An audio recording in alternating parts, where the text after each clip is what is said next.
आप सभी का स्वागत है आज की क्लास में। और आज की क्लास में हम कुड़ुख शब्दार्थ करने वाले हैं और उनसे रिलेटेड हम सेंटेंस करेंगे।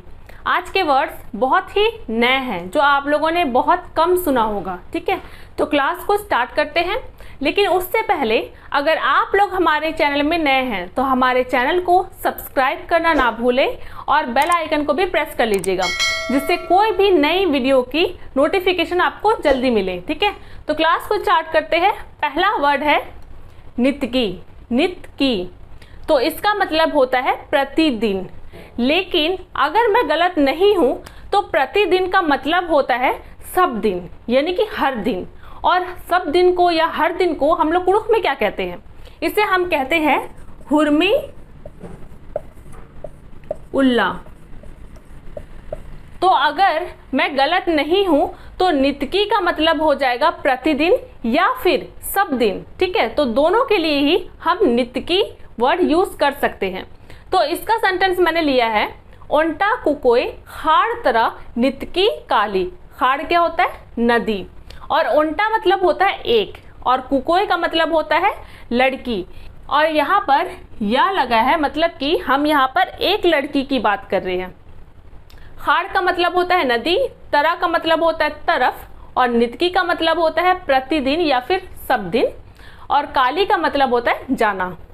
तो इसका हिंदी हो जाएगा एक लड़की नदी तरफ प्रतिदिन जाती है। दूसरा देखते हैं लूर। लूर का मतलब होता है बुद्धि, ज्ञान या अकल। इनके लिए हम लूर वर्ड यूज करते हैं। तो इसका एग्जाम्पल है लूर मल्ला, यानी कि बुद्धि नहीं है या फिर अक्ल नहीं है या फिर ज्ञान नहीं है। एक वर्ड होता है लुरगर। लुरगर, लुरगर का मतलब होता है होशियार, बुद्धिमान। ठीक है, और लूर का मतलब होता है बुद्धि, ज्ञान, अक्ल। नेक्स्ट वर्ड है लेपड़ा। लेपड़ा का मतलब क्या होता है बताइए? लेपड़ा का मतलब होता है कमजोर। अगर अभी यहाँ नहीं लिखा होता ना तो आप लोग बता नहीं पाते, बहुत ही छोटा वर्ड है ये। तो लेपड़ा का मतलब होता है कमजोर, यानी कि जिसके पास ताकत नहीं है, यानी कि जिसके पास ताकत का अभाव है। तो इसका एग्जाम्पल है लेपड़ा। लेपड़ा अड्डो, यानी कि कमजोर बैल। आप कुछ और भी ले सकते हैं, जैसे कि लेपड़ा मनखा, लेपड़ा कुक्कोस, या कुछ भी ले सकते हैं। दूसरा वर्ड है खोपरका। खोपरका मतलब भरा हुआ। और मैं आपको एक बात बता देती हूँ कि ये भरा हुआ जो वर्ड है हिंदी में, इसके लिए और भी कुड़ुख में वर्ड है, जैसे कि निंदका। निंदका, तो निंदका वर्ड का मतलब भी होता है भरा हुआ, और खोपरका का मतलब भी होता है भरा हुआ। तो इसके लिए सेंटेंस है अम खोपरका रही, यानी कि पानी भरा हुआ है। अम का मतलब क्या होता है? पानी ना। तो अम खोपरका रही यानी कि पानी भरा हुआ है। दूसरा वर्ड है आपखे। आपखे का मतलब होता है उस पार। तो उस पार जाने के लिए पहले पार तो होना पड़ेगा ना। तो पार होना को हम लोग कुड़ुख में क्या कहते हैं? कटना। खटना नहीं, कटना। अच्छा, खटना का मतलब क्या होता है? खटना का मतलब होता है बांटना। दान, दान नहीं, बांटना। ठीक है, और चीना का मतलब होता है देना। तो खटना और चीना में अंतर है। और कटना का मतलब होता है पार होना। उस पार होना मतलब कि उस पार। तो चलिए, आप अखे को हम लोग कुड़ुख में उस पार कहते हैं। तो इसका एग्जाम्पल है आप अखे कला। हम मेल को बोलेंगे आप अखे कला, और आप अखे कला हम फीमेल को कहेंगे। तो इसका हिंदी हो जाएगा उस पार जाओ। आगे बढ़ने से पहले मैं आप लोगों को हमारे mobile app Oraon TV GH के बारे में बताना चाहूँगी। यदि आप लोगों को जल्दी से जल्दी कुड़ुख सीखना है तो आप लोग हमारा कुड़ुख स्पोकन कोर्स ले सकते हैं, जो कि हमारे mobile app Oraon TV GH में आप लोगों को मिल जाएगा, जिसका लिंक मैं आप लोगों को नीचे डिस्क्रिप्शन में दे दूंगी। लेकिन यदि आप चाहे तो उसे सीधे प्ले स्टोर से डाउनलोड कर सकते हैं। तो अब इस ऐप में आपको करना क्या है? इसमें आप लोगों को जो भी हम वीडियो डालेंगे लाइन बाय लाइन आप लोगों को सिर्फ उसे देखना है। कहीं पर भी आप लोगों को कहीं और इसे खोजने की ज़रूरत नहीं पड़ेगी। तो आप लोगों को ऐसा क्या करवाया जाएगा जो आप लोग जल्दी कुड़ुख सीखेंगे?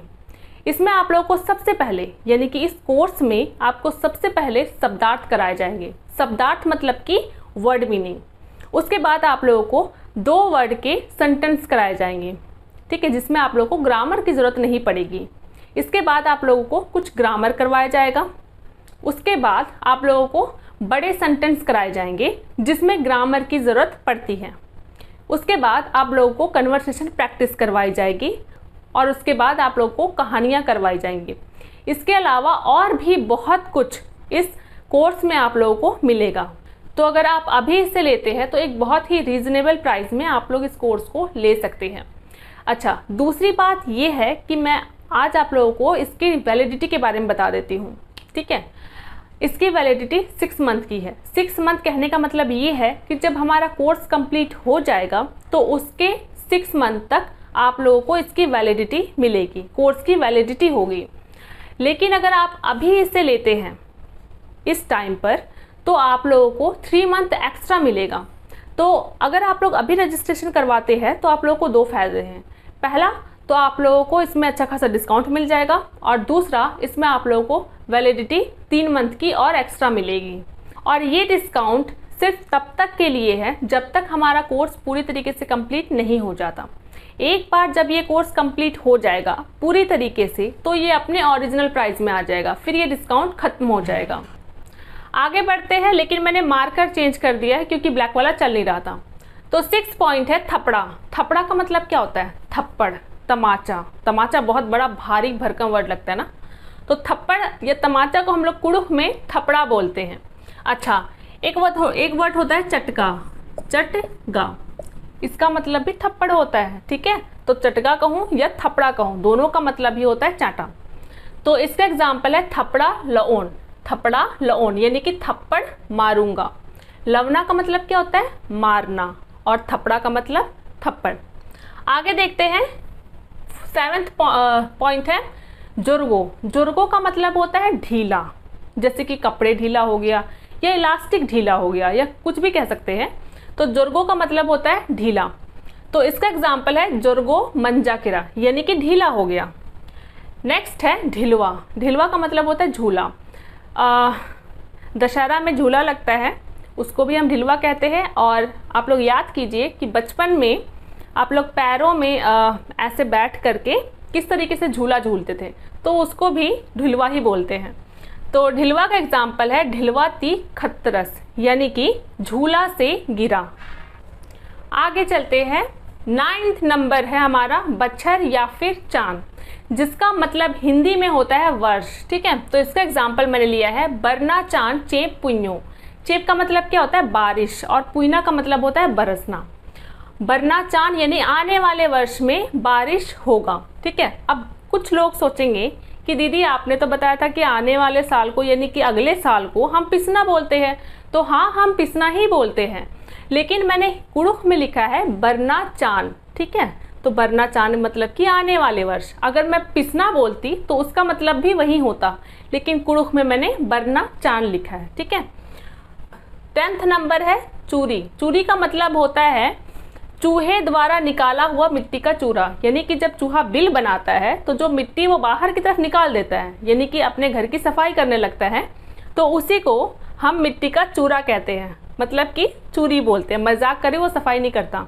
अच्छा, चूरी का मतलब होता है चूड़ी भी होता है, जो औरतें या लड़कियां हाथ में पहनती है, तो हम लोग उसे चूरी भी बोलते हैं। ठीक है, तो आज की क्लास यहीं पर खत्म होती है। तो आज की क्लास में बस इतना ही करेंगे।